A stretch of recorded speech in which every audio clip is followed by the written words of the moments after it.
তাপগতীয় প্রক্রিয়ার ক্ষেত্রে কাজের রাশিমালা।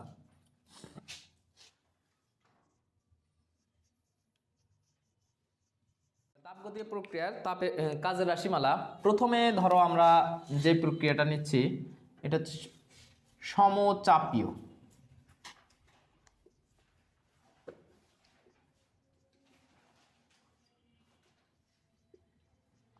সমচাপীয় প্রক্রিয়া। তাহলে সমচাপীয় প্রক্রিয়া আমরা কিন্তু তাপগতিবিদ্যার প্রথম সূত্র জানি না কি, সেটা DQ equal D U plus DW, এটা আমরা জানি।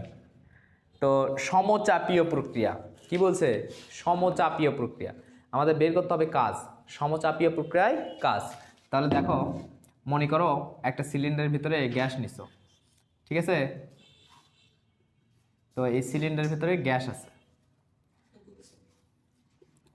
বুঝছো এগুলা? বুঝাছি? আচ্ছা, সমস্যা নাই, এটা থেকে অন্যটা বুঝাবো। যেটা তোমরা বলতেছো সেটা তোমাদের বুঝাইছি প্রক্রিয়া, কিন্তু প্রক্রিয়ার কাজের রাশিমালা বুঝাইনি, জাস্ট খালি প্রক্রিয়া বুঝাইছি। এখান থেকে আরও দুইটা কাজের রাশিমালা বের হবে, রুদ্ধতাপীয় আর সমষ্ণ। এগুলো বুঝলেও বুঝবা, কিন্তু ওই দুইটা কিন্তু আবার আলাদা সমীকরণ আসবে, যে রুদ্ধতাপীয় প্রক্রিয়ায় কীভাবে কাজ বের করতে হবে, সমষ্ণ প্রক্রিয়ায় কীভাবে কাজ বের করতে হবে, সেটা বের করব। তাহলে দেখো, এটা হচ্ছে কি সমচাপীয় প্রক্রিয়া, মানে চাপ কি থাকবে? সমান। চাপ কি থাকবে? সমান। আচ্ছা, চাপ যদি সমান থাকে তাহলে বাইরে থেকে ধরো তুমি তাপ দিচ্ছ, বাইরে থেকে তাপ দিচ্ছ, তাপের ভিতরে প্রবেশ করলে ডিইউ কি বাড়বে না? ডিইউ বাড়বে, তার মানে ওটা থাকবে। ডিকিউও দিচ্ছি, পরিবেশ থেকে নিচ্ছে। ডিডাব্লিউ, এখন এর ভিতরে যখন তাপ বেশি যাবে বলো তো, গ্যাসের কণাগুলো আরও বেশি ছোটাছুটি করবে না? আরও বেশি ছোটাছুটি করবে। আরও বেশি যখন ছোটাছুটি করবে তখন কি চতুর্দিকে ধাক্কাধাক্কি শুরু করবে। চতুর্দিকে যখন ধাক্কাধাক্কি শুরু করবে চাপের পরিমাণ বেড়ে যাবে। চাপের পরিমাণ তাহলে বাড়ানো যাবে কি? আমরা কি বলছি? সমচাপীয়। চাপের পরিমাণ যেন না বাড়ে সেই জন্য সিলিন্ডারের এই যে দেখো এখানে পিস্টন আছে, এটা ঘর্ষণহীন পিস্টন, এটা মুক্ত হবে, উপরের দিকে উঠে যাবে। উপরের দিকে যখন উঠে যাবে এদিকে, তখন দেখো তো আয়তন আগে ছিল কি V1, আয়তন হয়ে গেছে কি V2। তাহলে ডেল ভি ইকুয়াল কি V2 মাইনাস V1, তাই না? তার মানে কি আয়তনের কিন্তু পরিবর্তন হয়েছে, আয়তনের পরিবর্তন হয়েছে মানে এখানে কিন্তু কাজ হয়েছে।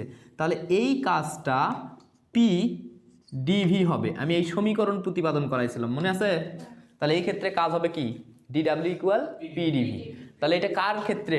সমচাপীয় প্রক্রিয়ার ক্ষেত্রে যদি তোমাকে কাজ বের করতে বলে তাহলে ডিডাব্লিউ ইকুয়াল কি পিডিভি। আমার এই যে শীটের একটা ম্যাথ টাইপ দেওয়া আছে, টাইপ 4 কিংবা 5-এ দেখো এটাই দেওয়া আছে। ডিডাব্লিউ ইকুয়াল, এটাকে আমরা এইভাবে লিখছি পি ডেল, মানে এখানে V2 মাইনাস V1, শীটে তাই দেওয়া আছে না?